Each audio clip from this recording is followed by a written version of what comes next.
Piano piano sta facendo magari un freddo che tocca a scoccia. Ed è bello mangiare cose cavolo, pasta che cicere per esempio. E c'è cosa fa la salsiccia, 30 metri di salsiccia. Ma hanno s'accattava un bucciarduzzo per fare 30 metri di salsiccia. Un bucciarduzzo si tanto puzzo e manano separava la mostazza. E come faccio senza bucciarduzzo?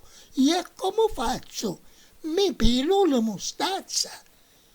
Lascio mostazzo e scendo da puzzo, mi per pigliare lo bucciarduzzo.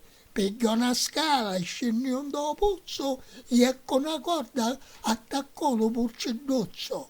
Poi lo tirò fuori dello pozzo e si fece 30 metri di salsiccia.